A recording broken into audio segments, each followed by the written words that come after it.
at that beauty. Look at that. Oh man, lively, fat, and firm, eh? Oh, I'm impressed. I had my line in there 2 minutes. Look at that. Not even 2 minutes. 2 minutes. Look at the size of that trout. Beautiful and very clean, eh? Ah, love it. Distinctive, excellent fish, bud. Best trout I've ever seen you catch. Oh, look at holy firm, eh? Holy smokes. Beautiful fish. Look at them dots. That should be good eating, bud. You bet. Beauty, eh? Still nice size for the frying pan too, eh? Barely. Yeah.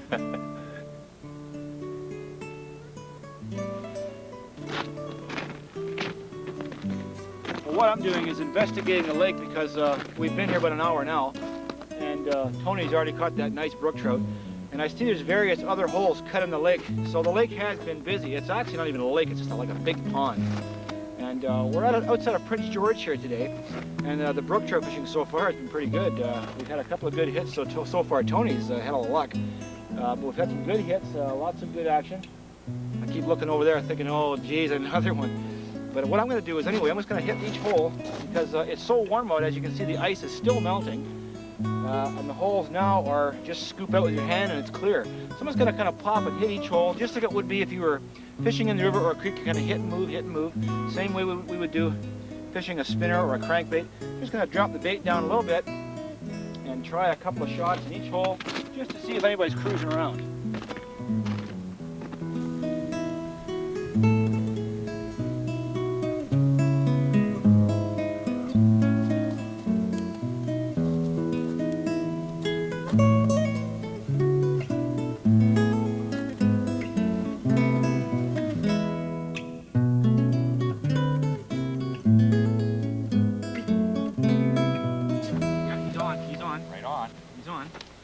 Here he comes.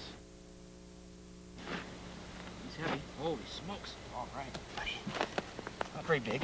All right. Oh, that's a beauty. Not bad, yeah. Beauty. All right. First one on the tip up. Way to go, bud. All right. Wrong hand. This would be just a perfect eater. That's about 15 inches, a pound and a half. Nice and thick and fat. Beautiful worm-like markings too, eh? Just like the common char there is, eh? Right on. These fish are hitting on everything. Absolutely everything. The They worms, the they krill. sure are. The grave diggers, jigs. Yeah, they sure are. They're nailing everything. And as the morning goes, we're going to get into the jigs, and we'll talk about some of the jigs later on. Let's get back to the action. Look at that, eh? This is not quite as big as my last one, but she's got beautiful dots. And that's what we caught her on, the old grave digger, just jigging her up and down. Things are picking up. Look at that, eh? I was gonna say it's not that windy. How come the bucket's making noise? Here's one. I thought he was on a grave digger. He took his on a jig, eh? Isn't that nice? Another nice brookie, eh? worm. Yeah. Nice. 2 pounds. 2 pounds. Not bad for a brook trout. And that'll be some great feeding. Hey, we'll be right back with some more of those eastern brookies. We're also going to touch on locating fish through the ice with a bottom line side finder. And our secret spot isn't anymore.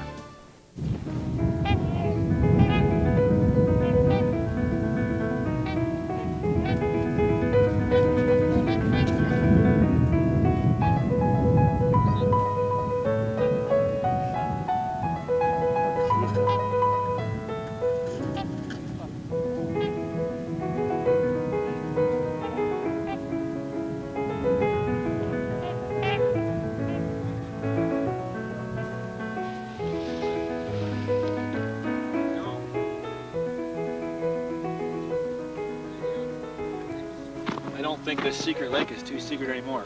No, I don't think so. I think we're being encouraged upon. Yeah, look at them. They're coming down the bank from all angles. This is one of those little lakes where we don't like to tell anybody where it is. What's that? How much you want for your hole?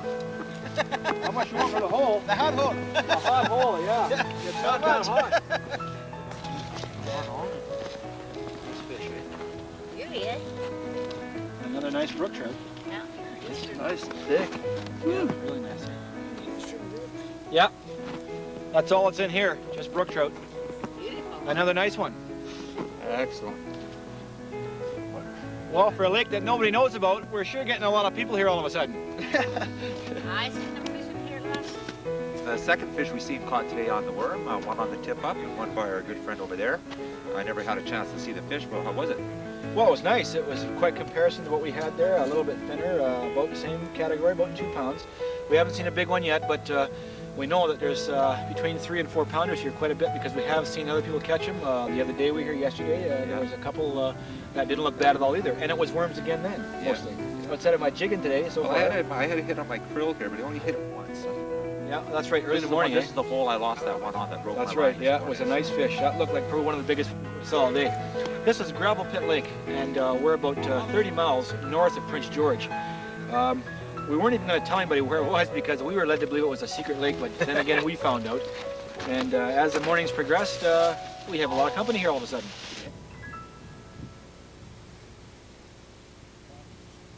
We're at the back part of the lake now, and I guess, Tony, this is a real good example why some of these brook trout are really big in this lake, eh?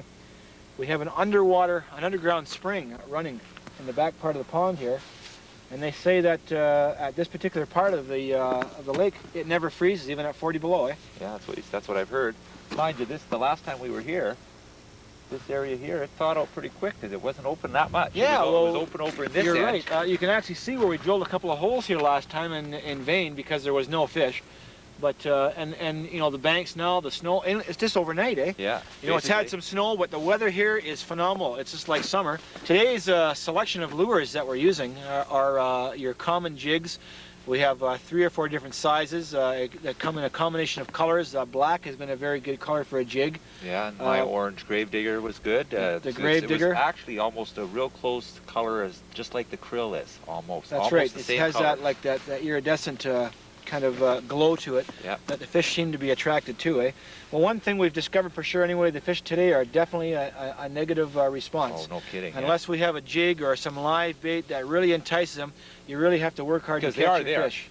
I mean, they are there, exactly in the same spot where we were before. They're all over the place. Yeah, the depth finder is definitely showing some action. And you know one thing, by 3 o'clock, that's generally when the fishing comes the second time around in the day. It comes around and should be good fishing again. Well, I sure hope so because I'm due for a fish. Let's get back to that eastern brook trout fishing.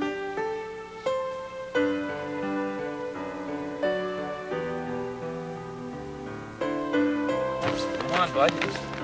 He's still on. Holy geez, eh? I was just jigging, eh? Bang, he hit right away. Look at that, eh? Oh, boy, he's a big one.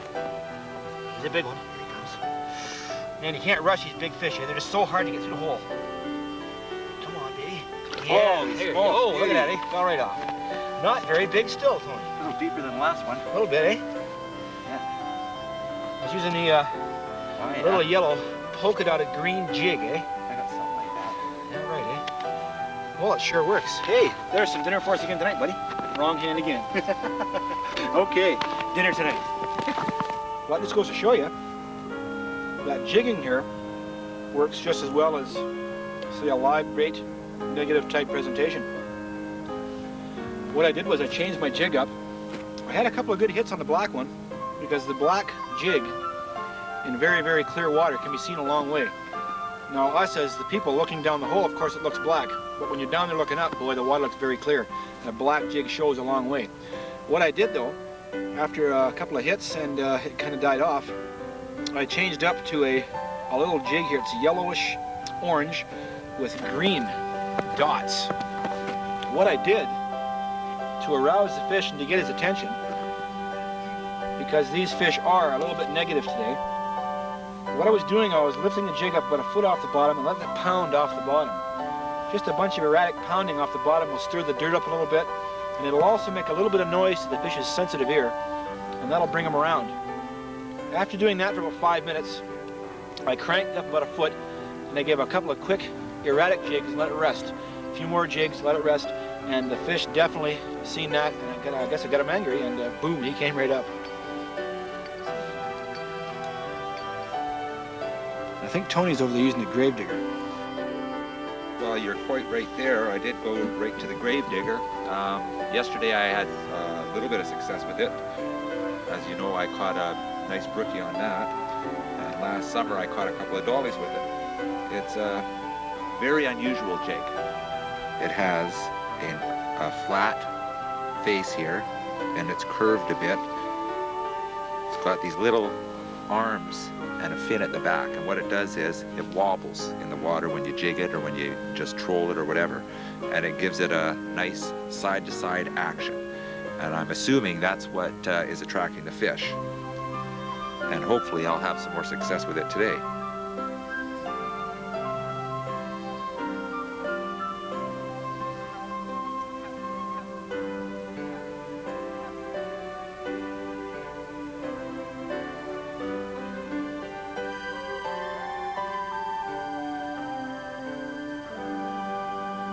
The thing that disappoints me so much is when we're ice fishing so many times in so many beautiful little small lakes is all the garbage that's left by other fishermen. You know, if the lake was open and you were trolling in a boat, you certainly wouldn't throw your garbage over the side of the boat. So why do it on a frozen lake? Please, fishermen, pick up your mess, pack it in, pack it out. That's a great policy to learn. Say, today I'm here again, second day with Bob Faulkner from Prince George, and he has his fishing buddy too, the bottom line side finder. And even though fishing was slow the other day, we were able to put the machinery down the hole and have a good eyeball and find out where all the fish were. So today we're going to find out once again where they are, because it's been dead for about 2 hours. We'll find ourselves a hole. Come on along.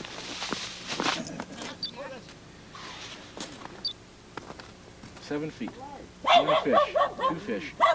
Yeah, instantly, right away, when we put the bottom line side finder down the hole, we find that there's immediate indication of fish present. In this direction, we see 3 fish right away, within the 7-foot range. Anything there? No, there's a few fish. What did you do? 2 or 3. The one button? Yep. Yep. One at 7 feet. Basically pretty close to that hole. Yeah. Well, like you know, we've been here for what now, 4 or 5 hours, eh? Yeah. And we've got a few fish, but now that Bob's here with his side finder, it gives us a little bit more of an advantage, because now we can locate exactly how far away and in which direction they are, which way they're heading and stuff like that, eh? Yeah, you think by pinpointing them too, you could see a fish at 6 or 7 feet, or one over here at 10 feet. You think you'd be able to pinpoint and just run over there and drill a hole, but no cigar. No. Yeah, they sure will. Here's a fish now at 11 feet, straight out from the cone, angle of the cone. And I believe the cone is about 9 inches wide. And we have water temperature here at 39 degrees. And straight down from the side finder is 5 feet deep. 5 feet 10 inches, to be exact. And as we angle the machine to different angles, whoop, there's a fish now at 18 feet, which is pretty well where Bob is sitting. So if you consider the bottom line Buddy 2 can rotate 360 degrees, its advantages can be realized. I get fish anywhere, any direction. Here. A bag on the end of your rod there, it doesn't look that great, but it's obviously doing something. What's it on there It's there for a purpose. It makes the rod shake when the wind moves. Oh yeah? And I find it very successful. This is almost the same principle as you would have like a polar tip-up. Well, it saves jigging me. That's right. Yeah. See, we have a tip-up over here, Yeah. but there's another type of a polar tip-up that has a wind fan. And it moves, right. it catches the wind and it moves up and down. And so if you haven't got the polar tip-up, this is the next best thing. Yeah. A little bit of bag on the end, like it says, it catches the wind, and it will create a slight jigging action. Yeah, right. And that'll definitely enhance your fishing action, no doubt. Yeah. And when the bag goes in a hole, you got to fish on. Right.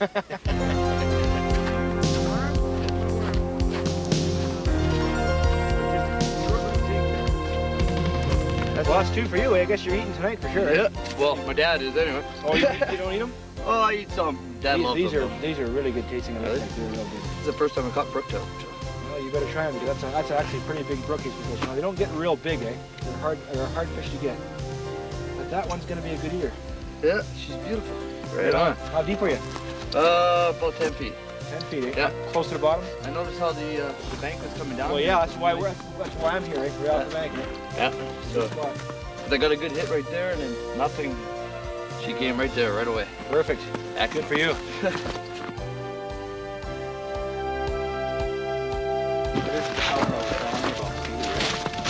That's a nice one. Get a picture of that. That's a beauty. Oh, nice fish. She is a beauty. Oh no, I got her die. Fish. Yeah, that's a beautiful fish there. Yeah, that's what you want. Yeah, there's a real nice, beautiful brook trout. See them couple marks there? Yeah, there it is. Yeah. On both sides, a good scar on the other side. Good scar on the other side here? Definitely an eagle strike. Yeah, definitely. She sure is a beauty. Nice fish. Beautiful fish.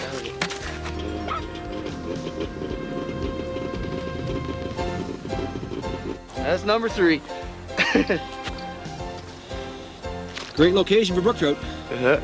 Excellent location for brook. Oh man, she's gorgeous. I wonder what those scars are though. Beautiful. Some beautiful rookies. Yeah, they are beautiful. Pound to 2 pounds.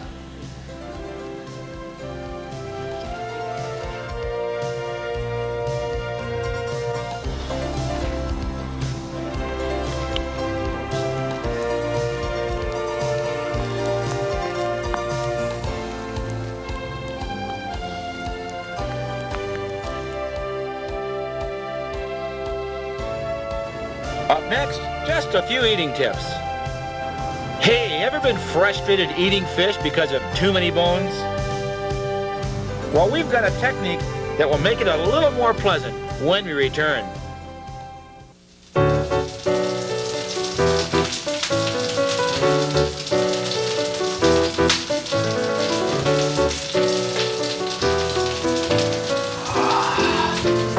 Fresh brook trout. I just can't believe it. This is something that we thought we had to tell people about because there's nothing worse than trying to eat brook trout or rainbow trout or any kind of fish for that matter when you are frustrated and have to fight through the bones. I know myself, there's nothing worse. So today I thought I'm going to challenge Tony because he is a bake man. Me, I like to fry my trout because to me that's the freshest and the best way. So I'm going to fry my trout today. And what we're going to do is explain to you how to get your trout apart when you're eating it. Ah, she's almost done. Well, something smells good in here. How you doing, bud? Not bad. There she is. I fried her up. Yeah, I can see that. You're the fry man and I'm the bake man. I gotta turn them over. No, never happened. One day, it's gotta happen. Well, you know, the principle is the same, except in frying it, you gotta flip it over like half a dozen times, I find anyways, and I stick mine in the oven, I don't gotta worry about it, I just stick it in the oven, and there 10 minutes later, I flip it over, and in a half hour, she's done. Well, true enough. No matter how you cook it, the test is in the eating. So what we want to explain today is how to get into that fish and really enjoy without having all that bone baloney. Well, I think you gotta do something else first. What's that? You're missing something, bud. Oh, what? Scud Brothers Fishing Spice. Well, I didn't see those speckles you can't there. forget this stuff. Yeah, you're not kidding. The special blend of the Scud Brothers has been gone for a couple of years. A little bit secret there, we all have it. But anyway, we'll try it on there, and not too much, just enough. Yeah, she looks almost ready, eh? So I guess when you're baking it too, it's about 10 minutes an inch, eh? Depending on how thick it is. I think that's the general rule for cooking fish. No doubt. Well, hey, I think it's about ready to test out. Let's find out. Yeah, all right. I can't. Get out of that fish. Okay, my favorite part. Well, you grab the fish and follow me. Okay. Because the real test is in the eating. Let's do her.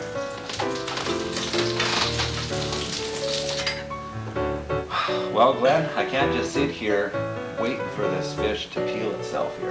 You're right. Let's get to her. Show the viewers how it's done. All right. One thing I want to mention is that this is not, of course, a full-fledged meal. This is only a quick demonstration, so you'll understand exactly how to get the meat off the bone in any size of fish. Not all species of fish, but at least most of them. Okay. First of all, it's not a really big issue, but it sure saves you a lot of hassle. Once your fish is cooked, in a case like this, a trout or a char, sometimes the skin peels right off, so that makes your first job a little bit simpler. Once the skin is removed, on the top part of the fish, you're going to notice the lateral line of where the skin was. That's the dark portion of the meat, directly horizontal with the fork. Take your fork and stick it in. Here would be the top part of the fish and the dorsal fin being here. Stick the back part of the fork straight down to the rib cage all the way along where the lateral line is. Starting from any point, just take the fork and push the meat up. You may have to use your fingers for assistance, but that's okay. You're the one eating it. Just take the fork and just move the meat gently off the rib. And if it's cooked properly, it'll just roll right off there really nice. And there it is. Look at that, eh? Just like steak. Now, here's the second part that gets a little bit trickier, although it's basically the same idea. Holding the backbone or a good placement of the fingers on the fish anywhere, take the meat now on the bottom rib section, and you'll see that it's angled off toward the back of the fish. What we do now is take the fork and we just pull the meat, gently tease it away from the bone, just like that, and then just kind of rake it on off of the cage.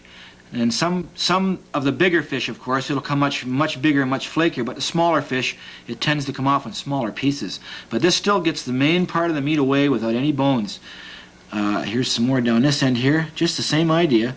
Just tease it, but it's very important that you have to go in the direction of the rib, because by forcing the meat off like we did the top piece in this direction would cause the bone maybe to break or to pick up some other stray gristle along the way out. So it's always best on the bottom to go out the same direction the bones are pointing, and you'll have a lot less problem. Well, let's try a piece. Hey, listen, I'm not like Graham Kerr, but I can cook a trout. Not bad at all. Lovely for fried fish, bud. Well, let's get peeling here, buddy, and let me have some of that trout. I don't know. Okay. The last procedure, because if we don't do that, he might starve over there or something, you know. We'll pull the complete backbone off the top part of the fish. Now you have to just kind of stick your fork under there and catch the layer of meat by the bone, and now just slightly tease the meat along as you go, and just pull the bone right out. And there you go. And that's Glen's portion right there. Yeah, a complete skeleton. Well, okay, anyway, there it is, Tony. And you know it's going to taste awful great. This is how it looks when it's all finished. I guess I'll just give you the bottom piece, bud. Don't mind the fingers. Oh, the skin there. That's where all the cholesterol is, in the skin. Thank you very much. No problem. Okay. Real lemon. Anyway, it's quite a preference on what you would decide to use for eating your fish. Of course, we've got our Scud Brothers Fish and Spice, the old standby. Any lime, lemon, or anything else you decide to choose to go with your fish, whatever it makes up, it's got to be great eating if you cook it right. So that's a little bit of tip on how to get that fish apart. Enjoy! Well, it's not much of a popular lake now. I see half our company has now gone home. Yeah, they chickened out. Yeah. The tough stay till the end. Grab their fish and run. Yeah. Well, we've seen some fish today. Yeah. The first day it wasn't really exciting. It was like spotty in the morning and in the evening. And now That into one the evening, hole over there produced a lot, eh? He pulled, what, 3 out of that one? 3 or 4, I think, eh? Well, I think he pulled one out over here somewhere, too. Oh, yeah, right, you are. Yeah. And we've seen everything. We've seen this. We've seen sunshine. We've seen just cloudy. Beautiful blue skies. We've seen a little bit of wildlife there. Yeah, we sure have. Some beautiful trumpeter swans went over a little while ago. Yeah, a few geese. And I think they were kind of attempting to land on the little bit of an open water we had back there, but not too much success. Anyway, I guess we're out of time. Yep, we're out of time. It's been a lot of fun this trip, I know, and hey, it was really nice to see that a lot of fishermen that came on the lake today we've had a packed lot their more garbage people. out, eh? Oh, yeah, that was great. That was great. I was very happy to see that. I wonder if they saw our show. I don't know, but they're going to see this one. Yeah. Anyway, guys, until next week, we'll see you again for another Scud Brothers fishing adventure. And remember, fishermen, this is your playground. Let's respect it and keep it clean.